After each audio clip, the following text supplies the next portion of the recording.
नमस्कार साथीहरू, सम्पूर्णलाई स्वागत छ हाम्रो यस युट्युब च्यानल शेयर मार्केटिङ नेपालमा। हजुरहरूले सोधेका प्रश्नहरूको जवाफको सङ्गालो भाग 2 लिएर उपस्थित भएको छु। जति पनि साथीहरूले हाम्रो यो भन्दा पहिलाको भाग 1 मा प्रश्न सोध्नु भएको थियो, उहाँहरू सबैजनाको प्रश्नहरूको चाहिँ जवाफ दिने प्रयास गर्नेछु म आजको यो भिडियोमा। त्यसैले भिडियो महत्त्वपूर्ण रहेको छ र हजुरहरूका पनि यस्तै विभिन्न खाले प्रश्नहरू रहेका छन् शेयर बजारसँग सम्बन्धित भने हजुरहरूले चाहिँ हाम्रो यस युट्युब च्यानल शेयर मार्केटिङ नेपालको यसै भिडियोको चाहिँ कमेन्टमा गएर प्रश्न सोध्न सक्नुहुनेछ। हजुरहरूका प्रश्नहरूलाई मैले आगामी हाम्रो भाग 3 मा चाहिँ लिएर उपस्थित हुनेछु र अब हामी आजको विषयवस्तुतर्फ नै लागौं। र हामीलाई यहाँनिर पहिलो प्रश्न गर्नुभएको छ राज डङजीले, आइपिओ किन नखुलेको अथवा आइपिओ किन नआएको होला सर भन्नुभएको छ।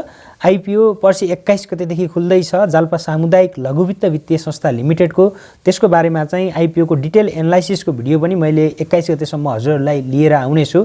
त्यसमा मैले खास गरी त्यस कम्पनीको वित्तीय अवस्था कस्तो रहेको छ, कति लगानीकर्ताहरूलाई आइपिओ पर्छ, हामीले कति किता आवेदन दिने हैन, त्यस कम्पनीको आइपिओ यदि पर्यो भने हामीले कतिसम्म प्रफिट लिन सकिएला, लङ टर्ममा राख्दा फाइदा होला कि तत्काल बेच्दा फाइदा होला, त्यस विषयमा सम्पूर्ण जानकारी चाहिँ हजुरहरूले हाम्रो यसै च्यानल मार्फत प्राप्त गर्न सक्नुहुनेछ। र त्यसैगरी 26 गतेदेखि पनि फेरि अर्को एउटा कम्पनीको चाहिँ आइपिओ निष्कासन हुँदैछ, इमर्जिङ नेपाल कम्पनीको। धेरैजना साथीहरूले यो हाइड्रो पावर कम्पनी हो भन्नुभएको थियो। यो हाइड्रो पावर कम्पनी होइन, यो लगानी सेक्टरमा पर्दछ, अर्थात् इन्भेस्टमेन्ट सेक्टरमा। र इन्भेस्टमेन्ट सेक्टरमा योभन्दा पहिला पनि निफ्रा, त्यसैगरी सिएसडिसी, एनआरएन अनि सिआइटी लगायतका कम्पनीहरू चाहिँ इन्भेस्टमेन्ट सेक्टरमा पर्दछन् भने यो इमर्जिङ नेपाल पनि त्यही क्षेत्रमा चाहिँ पर्ने कम्पनी हो र आइपिओ चाहिँ खुल्दैछ भने। त्यसैगरी हामीलाई अर्को प्रश्न गर्नुभएको छ एमएफ एनपिएल जीले। मेरो प्रश्न यस प्रकार छ, एफडी वास्तवमा कति समयको लागि राख्दा उचित हुन्छ र आइपिओ भरेको चाहिँ कति दिन समयपछि खुल्छ भन्नुभएको छ। खास गरी अब हामीले एफडी चाहिँ 3 महिना, 6 महिना, 1 वर्ष समय अवधिको लागि पनि राख्न पर्ने हुन्छ। न्यूनतम पनि हामीले 3 महिना अवधिसम्मको लागि चाहिँ एफडी राख्न पाइने व्यवस्था छ होला जस्तो चाहिँ मलाई लाग्दछ। मैले बुझेअनुसार मैले अहिलेसम्म एफडी चाहिँ राखेको छैन, तर हामीले अब एफडी राख्ने हो भने त्यही नै हो, 6 महिना 1 वर्षसम्मको लागि राख्न सक्नुहुन्छ। तर मेरो विचारमा चाहिँ हामीले एफडी राख्दा भन्दा अलिकति राम्रा कम्पनीहरू छनौट गरेर लगानी गरियो भने एफडीमा राख्दा भन्दा चाहिँ शेयर बजारबाट राम्रो रिटर्न चाहिँ प्राप्त गर्न सकिन्छ, मेरो विचारको कुरा है। अब त्यसको लागि चाहिँ तपाईहरुले ट्रेडिङको लागि जाने भन्दा पनि हामीले वार्षिक रूपमा औसत लाभांश हेरेर चाहिँ लगानी गर्नु पर्यो। कम्पनीको फन्डामेन्टल हेरेर र लाभांश चाहिँ कति दिन सक्ने क्षमता बनाएको छ त्यस्ता कम्पनीहरुमा लगानी गर्नु पर्यो। यदि तपाईहरुले चाहिँ एफडीमा राख्ने पैसा ट्रेडिङको लागि युज गर्नुभयो, कुनै अलिकति रिस्क लिएर लगानी गर्दै हुनुहुन्छ भने पक्कै पनि हजुरहरूको लागि त्यो भन्दा बेस्ट भनेको चाहिँ एफडी हुन सक्दछ। भने अब तपाईहरुले चाहिँ वार्षिक रूपमा राम्रो लाभांश दिने कम्पनीहरुमा लगानी गर्दै हुनुहुन्छ हैन, त्यसको ग्रोथ पनि राम्रो रहेको छ भने तपाईहरुले सबै कुरा फन्डामेन्टल चेक गरेर लगानी गर्नुभयो भने अहिलेको समयमा हामीले एफडीमा राख्दा भन्दा चाहिँ शेयर बजारमा लगानी गर्दा त्यहाँबाट राम्रो प्रतिफल चाहिँ प्राप्त गर्न सकिन्छ। अब यसको बारेमा उदाहरण सहित तपाईहरुलाई भिडियो चाहिन्छ भने पनि कमेन्ट गर्न सक्नुहुनेछ। मैले त्यसको बारेमा चाहिँ डिटेल जानकारी चाहिँ दिनेछु कि कसरी एफडीमा राख्दा भन्दा शेयर बजारबाट हामीलाई बढी फाइदा छ त भन्ने विषयमा हामीले छुट्टै विषयवस्तुहरुमा पनि कुराकानी गर्न सक्ने छौं। यसको लागि यति नै भन्न चाहे मैले। र अर्को प्रश्न चाहिँ अब उहाँले नै सोध्नु भएको, आइपिओ भरेको कति दिन समयपछि खुल्छ भन्नुभयो। खास गरी आइपिओ चाहिँ निष्कासन मिति तोक्छ, जस्तो कि पर्सि 21 गतेदेखि निष्कासन मिति रहेको छ। हामीले 21 गते आवेदन दियो भने त्यो आवेदन सम्पूर्ण आवेदनहरू चेक हुन्छ, त्यसपछि भेरिफाईको काम हुन्छ, भेरिफाई भइसकेपछि प्री अलटमेन्टको काम हुन्छ र प्री अलटमेन्ट भएको 2-3 दिनमा चाहिँ आइपिओ बाँडफाँड हुन्छ र आइपिओ बाँडफाँड भइसकेपछि पनि हाम्रो मेरो शेयरमा आउनको लागि चाहिँ नेप्सेमा सूचीकृत हुनुपर्ने हुन्छ। नेप्सेमा सूचीकृत भइसकेपछि डिम्याटमा पठाइसकेपछि मात्रै हामीले चाहिँ त्यसको शेयरलाई चाहिँ हाम्रो पोर्टफोलियोमा देख्न पाइनेछ र नेप्सेमा सूचीकृत भइसकेपछि pre open session, special pre open सेसनमा पहिलो कारोबार भइसकेपछि त्यस कम्पनीको दोस्रो बजारमा नियमित रूपमा कारोबार हुन्छ। जुनसुकै कम्पनी पनि पहिलो कारोबार हुने बेलामा चाहिँ प्री ओपन सेसनमा चाहिँ स्पेशल प्री ओपन सेसन जुन हाम्रो 10:30 देखि 10 45 सम्म 15 मिनेटको टाइम हुन्छ, त्यो टाइममा कारोबार भयो भने त्यसपछि भोलिपल्टदेखि नियमित रूपमा चाहिँ कारोबार हुन्छ। हजुरहरूले चाहिँ कहिले कहिले सुन्नुभएको होला नि त, स्पेसल प्री ओपन सेसनमा जस्तो कि बुद्ध भूमिकै कारोबार भएको थिएन, बुद्ध भूमिको कारोबार स्पेसल प्री ओपन सेसनमा नभएको कारणले गर्दा नियमित रूपमा आजदेखि कारोबारमा आउन सकेन भन्ने किसिमका न्युजहरू सुन्नुभएको होला। हो, यदि स्पेसल प्री ओपन सेसनमा कारोबार भयो भने त्यसपछि चाहिँ कन्टिन्यू रूपमा नेप्सेमा दिनदिनै कारोबार चाहिँ खुल्नेछ र आइपिओको त्यही नै भयो भने। त्यसै गरी अब हामी अर्को प्रश्नतर्फ लागौँ। तपाईँको यो प्रोग्राम अति राम्रो छ, यस्ता कार्यक्रम अरू पनि छन्, तर पनि यो अरूभन्दा अलिकति फरक पाएको छु। यस कार्यको भविष्य राम्रो छ, अल द बेस्ट सर। मेरो पनि धेरै प्रश्नहरू छन्, समय मिलाएर सोध्नेछु भन्नुभएको छ अशोक पोखरेलजीले। हुन्छ सर, हजुरहरूका केही प्रश्न छन् भने सोध्नु होला, म आफूले जानेको कुरा चाहिँ सकेसम्म हजुरहरूलाई सेयर गर्नेछु र यदि मैले नजानेको केही कुरा रहेछ भने हजुरहरूबाट पनि सिक्ने मौका चाहिँ पाइनेछ। यसले गर्दा प्रश्न चाहिँ सोध्नु होला केही छन् भने। र यति राम्रो कमेन्टको लागि चाहिँ धेरै धेरै धन्यवाद भने। त्यसै गरी होम सुनवार सरले सोध्नु भएको छ, सर नमस्कार, भिडियो सब्सक्राइब मात्रै होइन हेर्ने र सुन्ने पनि गर्छु, आज चाहिँ प्रश्न गर्नुपर्ने भयो, निफ्राले दिएको बोनस सेयर आएन, मैले के गर्नुपर्छ भन्नुभएको छ। निफ्राले बोनस सेयर चाहिँ साधारण सभाबाट पनि पारित गरेको अवस्था छ। हाम्रो सेयरमा, मेरो सेयरमा चाहिँ बोनस सेयर आउनको लागि कमसेकम पनि न्यूनतम हाम्रो 2-3 महिना टाइम चाहिँ लाग्दछ भने कतिपय कम्पनीहरूको बोनस सेयर हाम्रो खातामा आउनको लागि 1 वर्ष समयसम्म पनि लागेको देख्न सकिन्छ। अब त्यसैले बोनस सेयर चाहिँ तपाईँहरूले बुक क्लोजको अघिल्लो दिनसम्म चाहिँ सेयर किन्नु भएको छ अथवा आफूलाई परेको आइपिओ त्यति बेलासम्म होल्ड गर्नुभएको छ भने पक्कै पनि हजुरहरूको बोनस सेयर आउँछ। र निफ्राको आजको दिनसम्म कसैको पनि बोनस सेयर चाहिँ अहिलेसम्म खातामा जम्मा भएको छैन, उहाँहरू सबैजनाको एकैपटक आउँछ। यस विषयमा चाहिँ हामी आत्तिनु पर्ने अवस्था छैन र हजुरहरूको पनि आउँछ, त्यसको लागि चाहिँ प्रतीक्षा गर्नुहोला। धेरै समय भएको छैन, अझ अबको केही समयमा चाहिँ पक्कै पनि आउनेछ। भेरी युजफुल क्युएनए भन्नुभएको छ, ब्रोकर चेन्ज गर्नु पर्यो भने के गर्नुपर्छ, 2 वटा ब्रोकर राख्न पाइन्छ कि पाइँदैन भन्नुभएको छ। मैले यस विषयमा अस्ति पनि नयाँ भिडियो गराएको थिएँ हैन, सायद त्यो भिडियो हेर्नुभयो या भएन, नहेरेको भए पनि मैले यहीँनिर छोटकरीमा चाहिँ जवाफ दिनेछु। अझ विस्तृतमा हेर्न चाहनुहुन्छ भने हजुरहरूले त्यो भिडियो हेर्न सक्नुहुन्छ मेरो च्यानल भिजिट गरेर। खास गरी हामीले ब्रोकर चाहिँ चेन्ज गर्न मिल्छ, नमिल्ने होइन। सकेसम्म हामीले सुरुमै ब्रोकर अकाउन्ट खोल्ने बेलामा आफूले आफ्नो नजिकैको जुन ब्रोकर कम्पनी रहेको छ त्यहाँ गएर खोल्दा चाहिँ एकदमै बेस्ट हुन्छ। कहिलेकाहीँ हामीले यदि मेरो सेयरमा प्रब्लम आएको समयमा सेयर बेचेको ट्रान्सफर गर्न पाइएन हैन, माई इडिआइएस भएन भने त्यस्ता भएको समस्या भएको बेलामा चाहिँ हामी तत्काल ब्रोकर अफिस भिजिट गरेर आफ्नो समस्याको समाधान गर्न सकिन्छ। कोल्याटर सकियो, ब्रोकर अफिस गएर हैन कोल्याटर राख्न पनि सकिन्छ। अब यिनै कारणहरूले गर्दा चाहिँ सकेसम्म आफ्नो नजिकको ब्रोकर कार्यालय खोल्नुपर्ने हो हैन खाता। तर अब सबैको नजिक ब्रोकर नहुन पनि सक्दछ र अब त्यस्तो अवस्थामा के गर्ने भने अब यदि चेन्ज गर्नुपर्ने छ भने पहिला जुन ब्रोकर कम्पनीमा चाहिँ हजुरहरूले खोल्नु भएको छ त्यसमा बन्द गराइपाऊँ भनेर एउटा चाहिँ निवेदन लेख्नुपर्ने हुन्छ। सामान्य निवेदन हो, त्यसमा कुनै खामसाम चाहिँदैन। मैले चाहिँ एकजना साथीको मेलबाटै पनि बन्द गरेको थिएँ। त्यो जुन लेटर हातले लेखेँ र त्यसलाई चाहिँ मैले फोटो खिचेर ब्रोकरको मेलमा पठाइदिएँ र मेल चेक गर्न लगाएँ, उहाँहरूले त्यसरी चाहिँ बन्द गराइदिनु भएको थियो। तर अब हजुरहरूको ब्रोकरले त्यो सेवा चाहिँ अब अनलाइनबाट दिन के गर्छ, सबैभन्दा पहिला त्यो बुझ्नु पर्यो।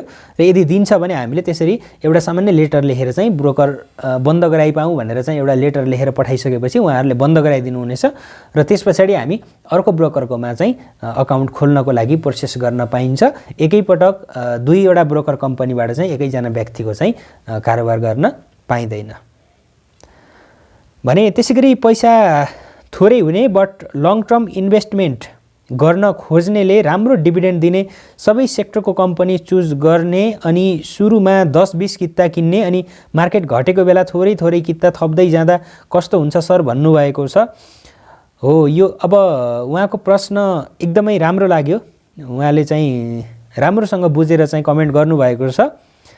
सबैजनासँग पैसा धेरै हुन्छ, लाखौँ हुन्छ भन्ने छैन। हामीसँग 10-15 हजार 10-20 हजार मात्रै पनि हुन्छ। हामीले त्यतिबाटै पनि सेयर बजारमा आफ्नो लगानीको सुरुवात गर्न सकिन्छ। हामीले खास गर्ने भनेको हामीसँग त्यस्तो धेरै पैसा छैन हैन, हामीले मन्थली रूपमा चाहिँ 5000 10000 बचाउन सकिन्छ भने हामीले त्यही पैसालाई चाहिँ अलिकति राम्रो कम्पनीहरूको 10 किताको दरले सेयर किन्दै जाँदा हैन, मासिक रूपमा हामीले 10 किता सेयर किन्दै गइयो भने कुनै एउटा राम्रो कम्पनीको, त्यसबाट हामीले भविष्यमा धेरै राम्रो प्रतिफल चाहिँ प्राप्त गर्न सकिन्छ। हामीले कम्पनी चुज गर्ने बेलामा चाहिँ अब सबै ब्याङ्किङ सेक्टरका कम्पनी लिने अथवा लिए पनि सबै माइक्रो फाइनेन्सका लिने भन्दा पनि बरु 10 किता सेयर लिने, ब्याङ्कका 1-2वटा लिने, 2वटा भन्दा धेरै लिन आवश्यक पनि छैन। हामीले पोर्टफोलियोमा धेरै स्टक राख्ने भन्दा पनि सीमित स्टक राख्ने, राम्रो फन्डामेन्टल भएका स्टक चुज गर्ने के, जस्तो कि हामीले ब्याङ्कबाट 2वटा चुज गर्न सकिन्छ, माइक्रो फाइनेन्समाबाट पनि हामीले 2वटा चुज गर्न सकिन्छ, अलिकति कम रेन्ज प्राइस भएको र अलिकति बढी प्राइस भएको वाला हैन, 4वटा हाम्रो यसै नै भइहाल्यो। म्यानुफ्याक्चर एन्ड प्रोसेसिङमा हामीले कुनै एउटा राम्रो कम्पनीको 10 किता किन्न सकिन्छ हैन। त्यसैगरी इन्भेस्टमेन्ट सेक्टरबाट राम्रा कम्पनी छन् भने इन्भेस्टमेन्टबाट कुनै एउटा कम्पनी चुज गर्न सकिन्छ। त्यसैगरी लाइफ नन लाइफबाट हामीले 1-2वटा कम्पनी त्यहाँबाट एड गर्न सकिन्छ। अब यसरी चाहिँ हामीले लगानी गर्नु पर्यो के, थोरै रकम छ भने पनि तपाईहरुले विभिन्न फरक सेक्टरका कम्पनीहरु चुज गर्नुपर्ने हुन्छ। खास गरी फरक सेक्टरका कम्पनीहरु राम्रा चुज गर्दा के हुन्छ भने हाम्रो मार्केट सधैँभरि एकनासले एउटै सेक्टर मात्रै बढ्ने हुँदैन, सेक्टर वाइज रोटेसन पनि हुन्छ बजारमा। आज एक दिन हाइड्रो पावर कम्पनीहरुको शेयर मूल्य वृद्धि भएको छ भने भोलिपल्ट हाइड्रो पावर कम्पनीहरुको शेयरमा करेक्सन देखिएर अर्का डेभलपमेन्ट बैंक अथवा कमर्सियल बैंकहरुमा चाहिँ वृद्धि हुन सक्दछ। हो त्यस्तो भएको बेलामा चाहिँ हाम्रो पोर्टफोलियो घटेन के, हाम्रो आज हाइड्रो पावर सेक्टरमा भएको कम्पनी करेक्सनमा छ, त्यसमा चाहिँ केही रकम घट्यो भने कमर्सियल बैंक बढेको दिन त कमर्सियल बैंकले हाम्रो पोर्टफोलियोलाई उचाल्छ, जस नोक्सानी त भएन नि। हो त्यस कारणले गर्दा चाहिँ अब त्यो रणनीति चाहिँ हामीले अपनाउन सकिन्छ। दीर्घकालीन रूपमा सोचेर लगानी गर्ने हो भने त यो भन्दा बेस्ट अरु कुनै पनि तरिका छैन। तपाईहरुले यसरी नै लगानी गर्दै जान सक्नुहुन्छ मेरो विचारमा है त। भने त्यसैगरी एसएल बीबीएल को कर दस्तुर कहिले र कहाँ बुझाउनु पर्छ भन्नु भएको छ। एसएल बीबीएल को बारेमा चाहिँ मैले हेरेको छैन। हामीले कर चाहिँ कम्पनीले चाहिँ एउटा सूचना निकालेको हुन्छ कर तिर्नको लागि भनेर आग्रह गर्दै, र त्यो सूचनामा चाहिँ प्रष्ट रूपमा खुलाइएको हुन्छ हामीले कर चाहिँ कसरी र कहाँ के खातामा चाहिँ हामीले डिपोजिट गर्ने भन्ने किसिमको चाहिँ त्यो खुलाइएको हुन्छ।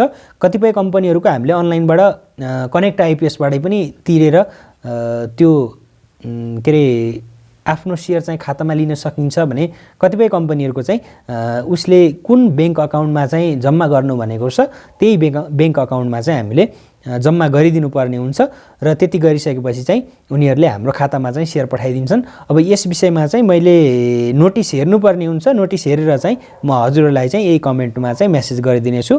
केशर बुढाथोकी सरले चाहिँ यो कमेन्ट गर्नु भएको रहेछ। र त्यसैगरी अर्को प्रश्न चाहिँ हेमन्त महाराजीले सोध्नु भएको छ, सर सर्ट टर्मको लागि प्रफिट खान कुन कम्पनी राम्रो छन् भनिदिनु पर्यो भन्नु भएको छ। अब खास गरी अब सर्ट टर्ममा हामीले प्रफिट खाने भनेको मास सिचुएसन अनुसार नै चल्ने हो। अहिले खास गरी हाइड्रो पावर डेभलपमेन्ट र फाइनान्स कम्पनीहरुतर्फ लगानीकर्ताहरुको आकर्षण बढिरहेको छ। अब यिनी सेक्टरमा अरु सेक्टरमा भन्दा अलिकति बढी रिस्क छ, तर अलिकति रिस्क लिएर किन्छु लगानी गर्छु भन्ने हो भने हामीले यिनै सेक्टरका कम्पनीहरुलाई नै चुज गर्ने हो। रिस्क चाहिँ अरुमा भन्दा बढी छ, तर सर्ट टर्मको लागि हाइड्रो पावर फाइनान्स र डेभलपमेन्ट जति राम्रो अरु कुनै पनि सेक्टर चाहिँ हुँदैन। र अब सर्ट टर्मको लागि चाहिँ तपाईहरुले लगानी गर्ने सोच्दै हुनुहुन्छ भने लगानी गरिसकेपछि तपाईहरुलाई केही % प्रफिट आयो भने हामीले बेच्नु पनि जान्नुपर्छ, किनकि सधैँभरि कम्पनीहरुको शेयर मूल्य बढिरहँदैन। कुनै एउटा अलिकति उच्च बिन्दुमा पुगिसकेपछि त्यहाँबाट फेरि करेक्सन सुरु हुन्छ र तल्लो बिन्दुमा आइसकेपछि फेरि मार्केट प्राइस चाहिँ बढ्दै जाने पनि हुन्छ। त्यसैले बीचमा चाहिँ हामीले प्रफिट बुक गर्नु चाहिँ बिर्सनु हुँदैन यदि सर्ट टर्मको लागि शेयर किन्दै हुनुहुन्छ भने।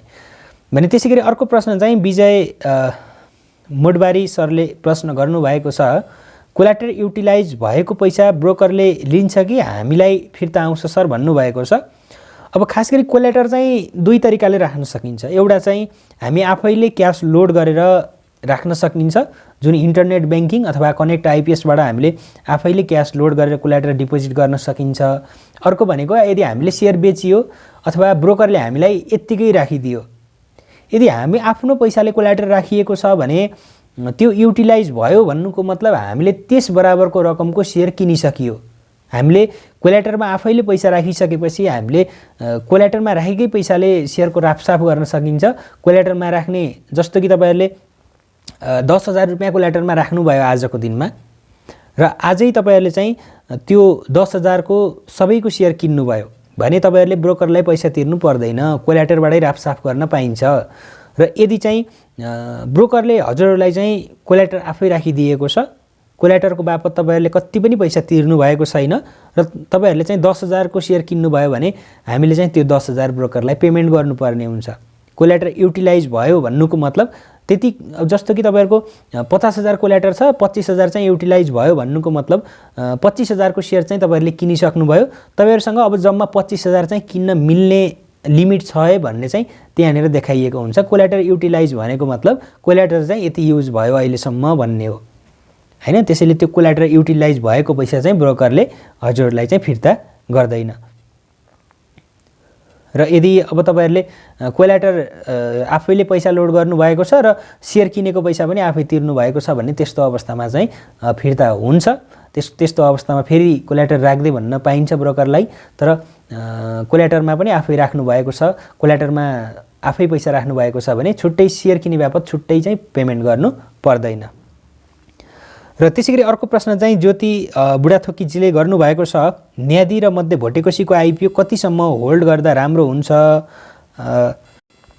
यसलाई बेचेर अरू कम्पनी किन्दा राम्रो हुन्छ भन्नुभएको छ। राम्रो प्रश्न रहेको छ। न्यादी र मध्य भोटेकोसी दुईवटै हाइड्रो पावर सेक्टरका कम्पनीहरू हुन्। अब 10 किता आइपिओ छ भने पनि तपाईहरुले चाहिँ 20 किता भयो हैन। हाइड्रो पावर कम्पनीहरुतर्फ लगानीकर्ताहरूको आकर्षण बढी भएको हुनाले अब सर्ट टर्ममा मूल्य चाहिँ बढ्न पनि सक्दछ। तर मेरो विचार चाहिँ के हो भने अब अलिकति रिस्क लिन चाहनुहुन्न हैन, यिनै आइपिओ बेचेर अलिकति राम्रो कम्पनीमा शिफ्ट गर्न चाहनुहुन्छ आफ्नो लगानीलाई भने पक्कै पनि हजुरहरूले त्यो गर्न सक्नुहुनेछ। मध्य भोटेकोसीको 500 क्रस गरेको छैन अझै सेयर मूल्य, करेक्सन सुरु भइसकेको छ त्यसमा अलरेडी भने न्यादीको कति छ हेर्नुपर्ने हुन्छ। अब हजुरहरूले चाहिँ त्यसलाई बेचेर राम्रो कम्पनीमा शिफ्ट गर्नुभयो भने कमसेकम अब हामीले न्यादी र मध्य भोटेकोसीबाट अहिले नै तत्काल राम्रो प्रतिफलको आश गर्न चाहिँ सकिँदैन। दुईवटै कम्पनीहरूबाट मध्य भोटेकोसीबाट पनि त्यो आश गर्न सकिँदैन र न्यादीबाट पनि हामीले त्यो आश गर्न सकिँदैन। तर कमसेकम हामीले यी दुई कम्पनीहरूको सेयर बेचेर 15-20 किता अर्को कुनै कम्पनीको सेयर किनियो भने वार्षिक रूपमा 10-12% भए पनि लाभांश दिन सक्ने खालको कम्पनीमा लगानी गरियो भने यी दुईवटा कम्पनीबाट भन्दा हामीले चाहिँ तिनी कम्पनीहरूबाट राम्रो प्रफिट चाहिँ लिन सकिन्छ। र मैले अब यो भन्नुको मतलब आजको भोलि नै तपाईहरुले अर्को कम्पनीमा लगानी सार्नुभयो भने बढ्छ भन्न खोजेको होइन। अलिकति दीर्घकालीन रूपमा सोचेर लगानी गर्नुहुन्छ भने पक्कै पनि त्यो तपाईहरुको लागि चाहिँ एकदमै बेस्ट हुनेछ। भने त्यसैगरी क्रेजी ठक्सजीले चाहिँ सोध्नु भएको छ, सर बोनस सेयर डिभिडेन्ड कम्पनीले आफै हाम्रो डिम्याटमा हाल्दिन्छ कि केही गर्नुपर्छ हामीले भनिदिनु पर्यो भन्नुभएको छ। कम्पनीहरूले आफ्नो प्रफिटबाट चाहिँ दुई तरिकाले लगानीकर्ताहरूलाई लाभांश वितरण गरेका हुन्छन्। एउटा चाहिँ क्याश डिभिडेन्ड हुन्छ हैन, नगद लाभांश भने, अर्को चाहिँ बोनस सेयर हुन्छ। कतिपय अवस्थामा चाहिँ कम्पनीहरूले बोनस सेयर चाहिँ डिक्लेयर गर्छन् र नगद लाभांश चाहिँ उनीहरूले करको लागि लाग्ने नगद लाभांश चाहिँ छुट्याएका हुँदैनन्। त्यस्तो अवस्थामा चाहिँ हामी आफैले कर तिरेर त्यो बोनस सेयरलाई चाहिँ खातामा ल्याउनु पर्ने हुन्छ। तर अहिले धेरै कम्पनीहरूले चाहिँ यदि बोनस सेयर डिक्लेयर गरे भने त्यसको लागि लाग्ने कर पनि उनीहरूले छुट्याएका हुन्छन् र यदि कर छुट्याएको छैन भने हामीले कर तिरेर ल्याउनु पर्छ भने अन्य अवस्थामा चाहिँ हाम्रो खातामा डिपोजिट हुन्छ, खासै त्यस्तो केही गर्नु पर्दैन। भने त्यसैगरी अर्को प्रश्न रहेको छ, निक सामाजीले सोध्नु भएको छ, WNLB-ले 3 चोटि भन्दा बेसी सर्किट हानिसक्यो, आज पनि हान्यो, रिजन के हुन सक्ला भन्नुभएको छ। यसको चाहिँ भर्खर मात्र नेप्सेमा चाहिँ कारोबार भएको छ, धेरै समय पछाडि कारोबार भएको छ। पहिला पनि कारोबार भएको थियो तर बीचमा चाहिँ मर्जरको कारणले गर्दा अथवा एक्विजिसनको कारणले गर्दा चाहिँ यसको कारोबार रोक्का भएको थियो। पुनः सुचारू भएको हुनाले चाहिँ अहिले सर्किट हान्दै अगाडि बढिरहेको छ। अब मेरो विचारमा अब यो लेभलमा यो कम्पनीको सेयरमा चाहिँ हामी किन्न जानु भनेको चाहिँ अलिकति रिस्क बेसी नै छ, किनकि यसको भन्दा राम्रो वित्तीय अवस्था भएका कम्पनीहरू हामीले 1500 भन्दा कमै प्राप्त गर्न सकिन्छ र यो कम्पनीको सेयर मूल्य चाहिँ आजको दिनमा धेरै नै पुगिसकेको छ।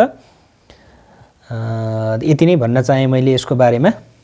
त्यही हो, रिजन त त्यही नै हो। सुरुमा अब सुरुमा जो लगानीकर्ताहरूसँग छ उहाँहरूले पक्कै पनि उचालेको हुन सक्दछ, नत्र योभन्दा राम्रो फन्डामेन्टल भएका कम्पनीहरू 1500 मुनि नै रहेका छन् भने यस कम्पनीको सेयर मूल्य त्यति माथि पुग्नुपर्छ भन्ने चाहिँ खासै त्यस्तो रिजन केही पनि छैन भने। त्यसै गरी I have 10K sir, where to invest please suggest me भन्नुभएको छ।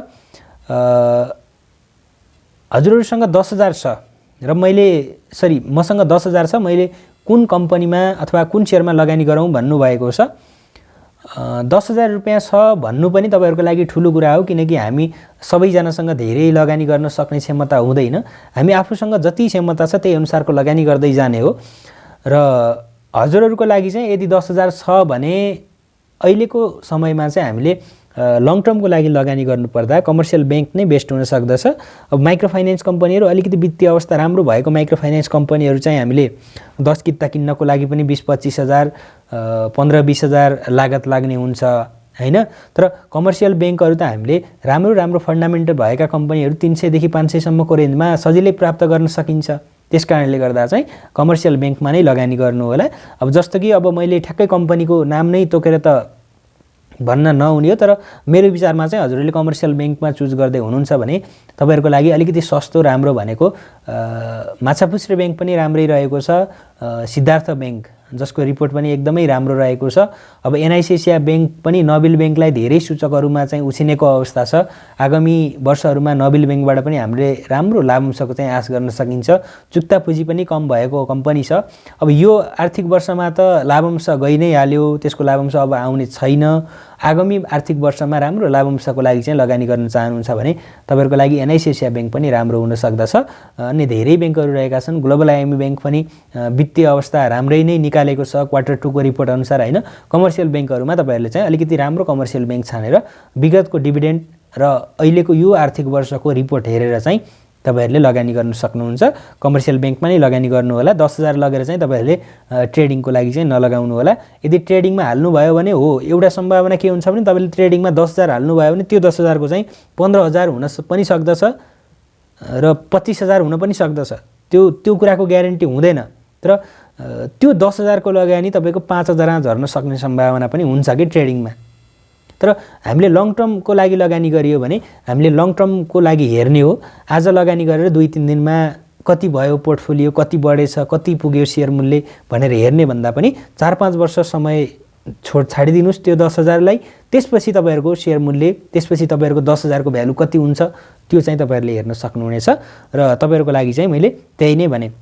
उहाँ साथीहरुसँग जस्तै अरु कसैसँग पनि अलिकति सानो पुँजी रहेको छ, शेयर बजारमा लगानी गर्ने चाहना छ भने पक्कै पनि अहिलेको लागि चाहिँ कमर्सियल ब्याङ्क नै बेस्ट हुन सक्दछन्।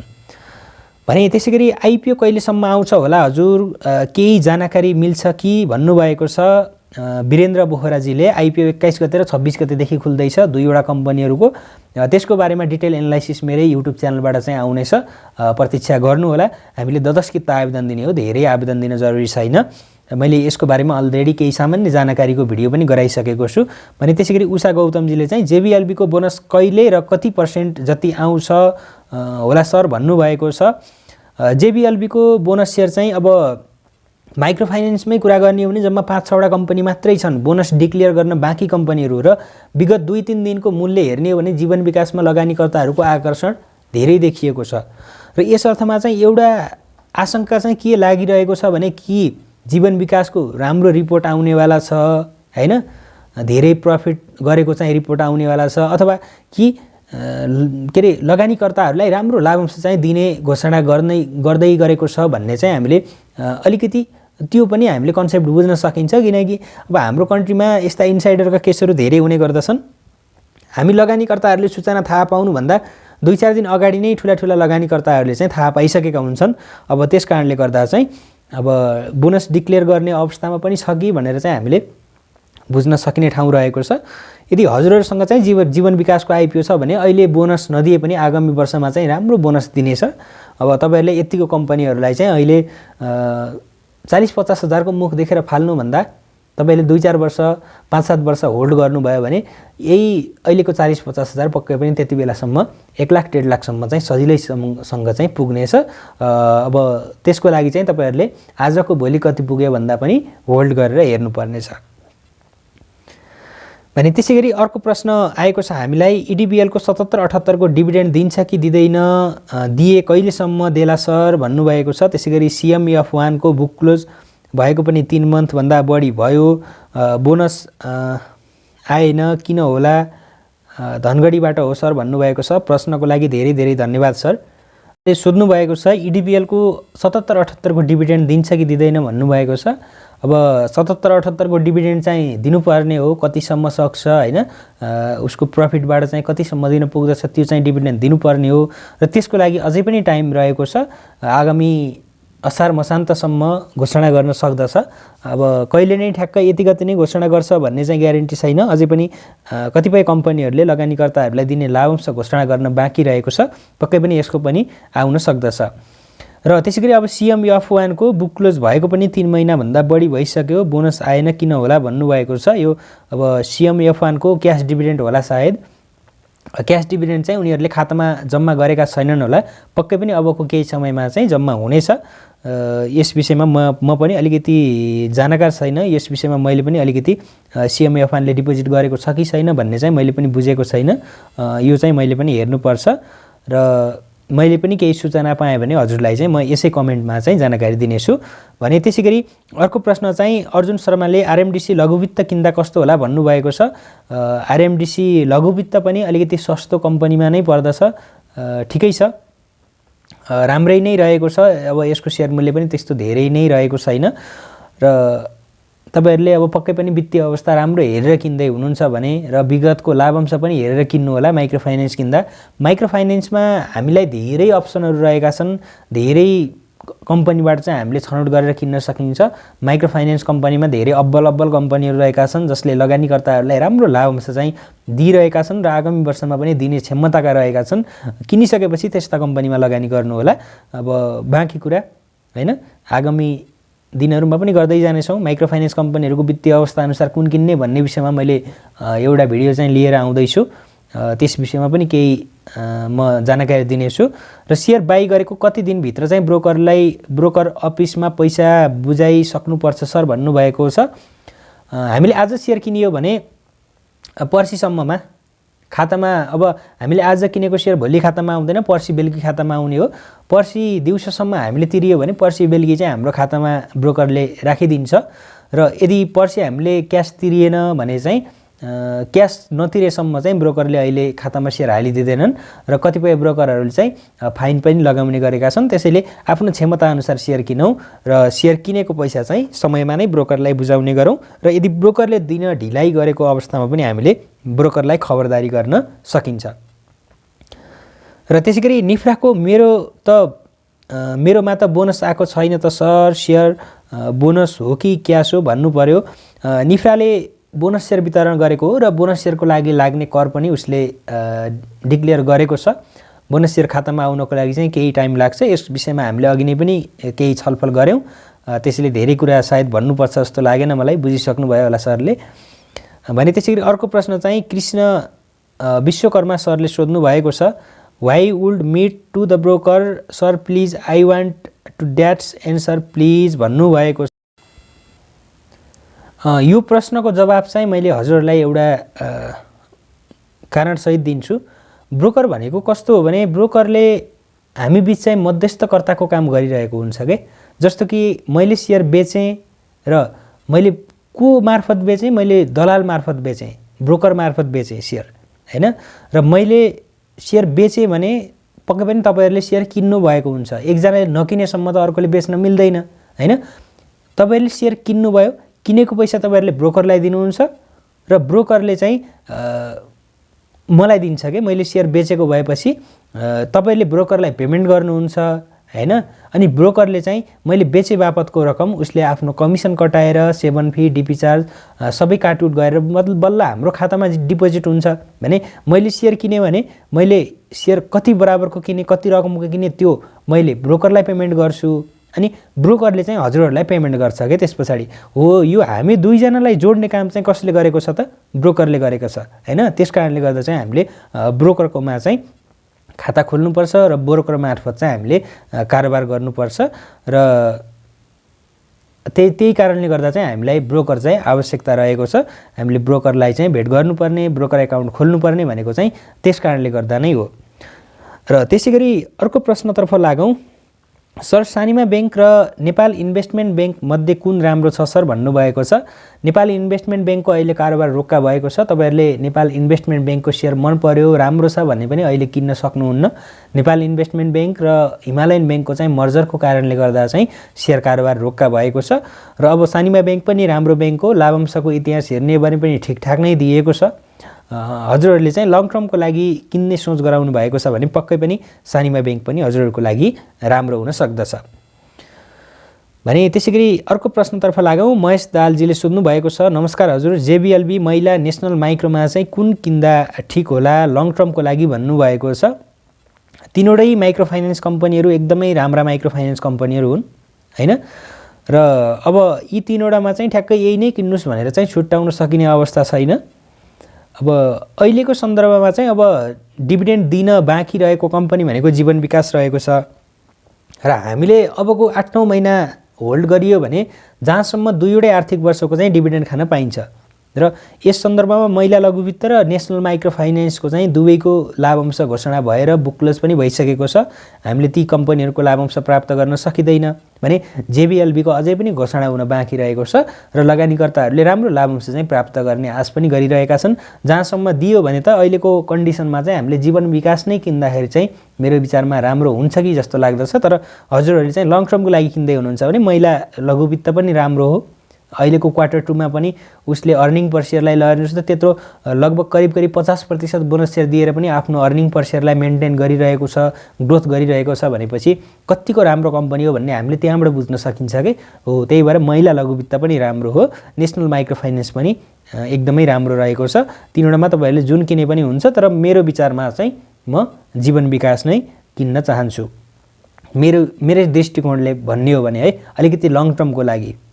किनकि जीवन विकास हामीले हेर्दाखेरि एउटा मात्र माइक्रो फाइनेन्स भन्ने सोचिएका छौँ नि, तर जीवन विकास अलरेडी 3वटा माइक्रो फाइनेन्स कम्पनीहरू मर्ज भएर एउटा बनेको माइक्रो फाइनेन्स कम्पनी हो, जसको चुक्ता पुँजी धेरै सूचकहरूमा हेर्ने हो भने पनि महिला लघुवित्त भन्दा अब्बल नै देखिएको छ। जीवन विकासको प्रफिट कुनै एउटा विकास बैंकको भन्दा पनि धेरै रहेको छ हैन। त्यस सन्दर्भमा चाहिँ म चाहिँ जीवन विकासलाई नै रोज्न चाहन्छु। र हामी अब अर्को प्रश्नतर्फ लागौँ।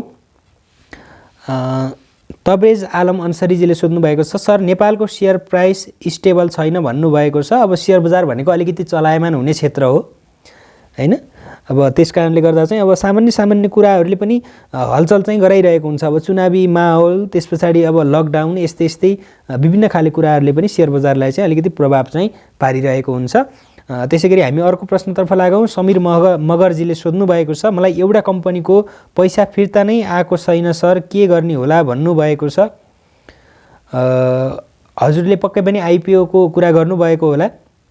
तर आइपिओ चाहिँ पैसा फिर्ता आउनुपर्ने आजसम्म, किनकि आइपिओ निष्कासन नभएको पनि धेरै समय भइसकेको छ।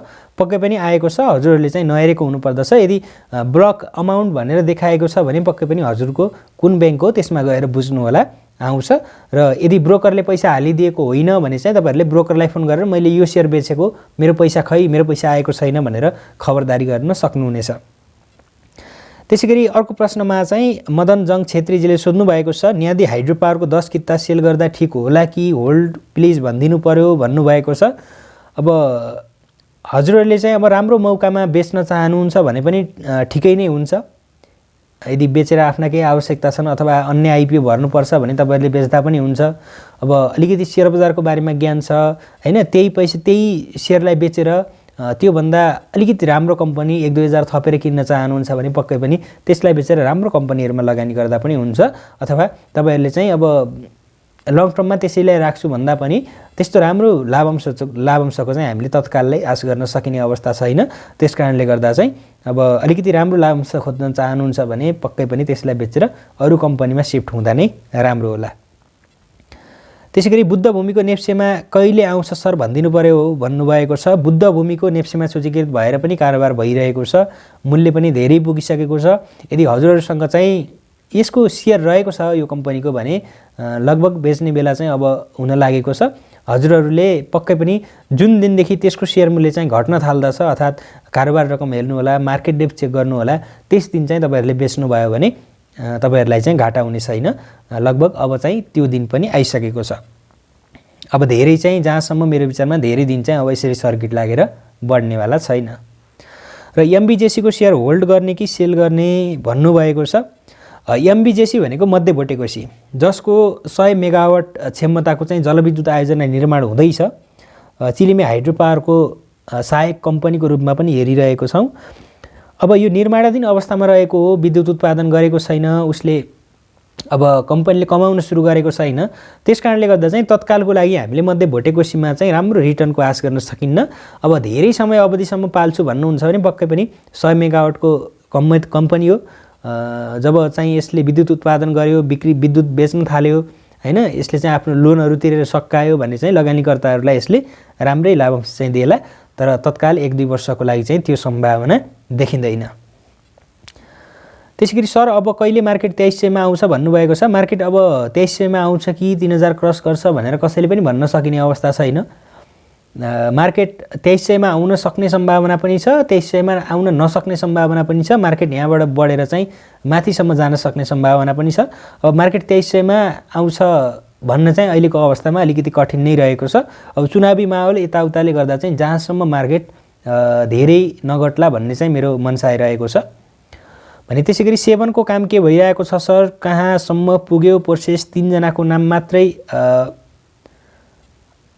परिषदमा पेश भएको थियो नि सर, जानकारी पाउन भन्नुभएको छ। र त्यसैगरी उहाँले नै अर्को प्रश्न पनि सोध्नु भएको छ, कर कसरी तिर्ने हो सर, कसरी थाहा पाउने एनी कम्पनीको भन्नुभएको छ।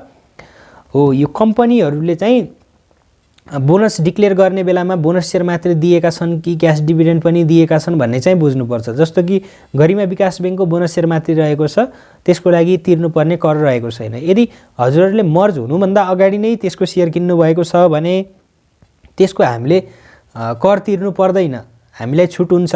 भने मर्ज भइसके पछाडि किन्नु भएको छ, आजभोलि किन्नु भएको छ भने त्यसको चाहिँ कर हामीले तिर्नुपर्ने हुन्छ। र त्यसले चाहिँ कर तिर्नको लागि एउटा सूचना निकाल्छ, कसरी तिर्ने, कहाँ कुन ब्याङ्कमा तिर्ने भन्ने चाहिँ सूचना जारी गर्छ। त्यसै सूचनाको आधारमा चाहिँ हामीले रकम डिपोजिट गरिदिनु पर्ने हुन्छ।